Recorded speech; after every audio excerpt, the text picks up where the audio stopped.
영화 왕의 남자를 보면은 연산군이 주는 술을 받은 신하가 술잔을 떨어뜨려서 술을 쏟는 장면이 연출되고 있는데요. 이 장면이 실제 역사 기록에 있는 것입니다. 그리고 그 유명한 갑자사화의 원인이 된 사건이기도 한데요. 어떤 사건인지 한번 살펴보겠습니다. 연산군 9년 9월 11일에 있었던 일인데요. 왕이 인정전에서 양로잔치를 베풀었는데 이 자리에 참여했던 이세좌라는 신하가 연산군의 술잔을 떨어뜨리게 됩니다. 당시의 상황을 연산군이 이렇게 말을 하고 있어요. 예조판서 이세좌에게 술잔을 하사했는데 이세좌가 반이나 넘게 엎질러 내 옷까지 적셨으니 신문하도록 해라. 이세좌가 술잔을 받다가 이게 뭐 긴장을 했는지 이게 반이나 엎었다는 거죠. 이 일로 이세좌가 신문을 받게 돼요.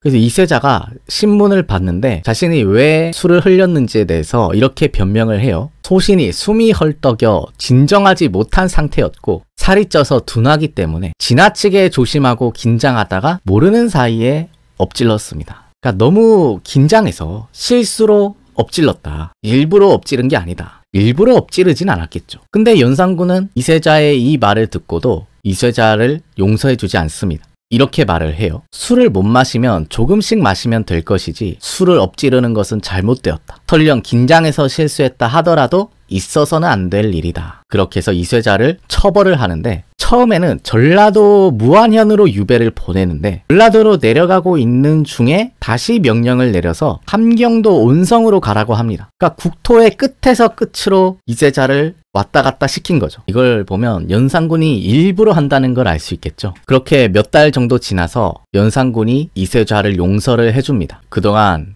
반성을 많이 했을 것이니 내가 특별히 용서해 주겠다 하면서 이세자를 석방하게 돼요. 당시의 상황을 실록은 이렇게 적고 있습니다. 이세자가 사면되어 궐에 들어와 인사했다. 임금이 술을 하사하며 말하기를 이것이 네가 예전에 쏟은 술이다 하니 이세자가 눈물을 흘리며 받았다. 그러니까 술을 따라주면서 이게 네가 예전에 흘린 그 술이야. 술잔을 받으면서 울면서 이세자가 무슨 생각을 했을까요? 근데 연산군이 이토록 집요하게 이세자를 괴롭힌 거잖아요. 왜 이렇게 못 살게 한 걸까요? 감정이 느껴지지 않습니까? 사실 이세좌가 어떤 사람이냐면 옛날에 연산군의 어머니인 패비 윤씨가 사약을 받을 때 그 사약을 들고 갔던 사람이 바로 이세좌입니다.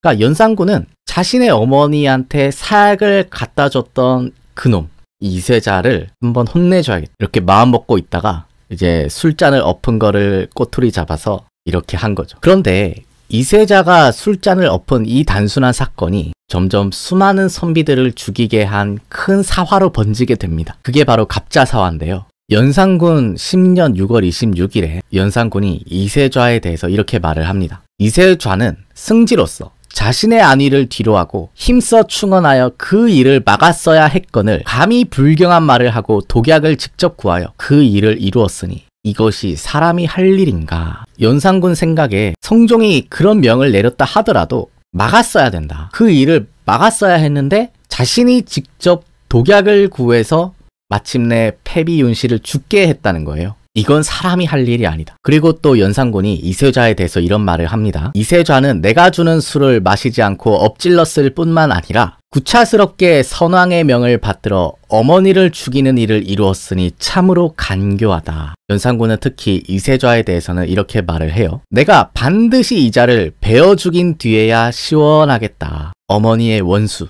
내 어머니에게 사약을 갖다 바친 놈. 야, 이놈을 죽여야 내 마음이 통쾌하겠다. 이세자뿐만 아니라 패비 윤씨 죽음에 가담했던 많은 인물들을 겨냥해서 이렇게 말을 합니다. 그때의 일을 내가 직접 보지는 못했지만 어머니를 죽게 만든 자들은 나의 불구대천의 원수다. 그러면서 또 이렇게 말을 해요. 어머니를 폐위할 때 의논에 참여한 자들과 사약을 내릴 때 참여한 자들을 모두 조사해서 보고해라. 성종의 명을 받들어서 자신의 어머니 윤씨를 폐위하는 데 동참했던 신하들, 또 패비 윤씨를 죽이는 데 동의한 신하들을 다 조사해라. 그리고 이렇게 말을 합니다. 내가 이 일을 하려는 것은 내 원통함을 씻고자 하는 것이다. 내가 보복을 이루지 못하면 1000년이 지나도 원한을 잊지 못할 거다. 아주 처절하게 응징을 하는 거예요. 이렇게 해서 조정의 수많은 신하들이 잡혀오고 유배를 가고 사형을 당합니다. 뭐 기록에 보면은 거의 200여 명 가까이 처벌을 받고 120명 가까이를 죽였어요. 물론 갑자사화가 단순히 어머니에 대한 개인적인 복수심 때문에 일으킨 것인가? 오히려 이제 당시에 왕권을 견제하던 대간, 그 신하의 권력을 억누르기 위해서, 왕권을 강화하기 위해서 이세좌의 처벌을 계기로 일으킨 사건이다라고 보는 해석도 많습니다.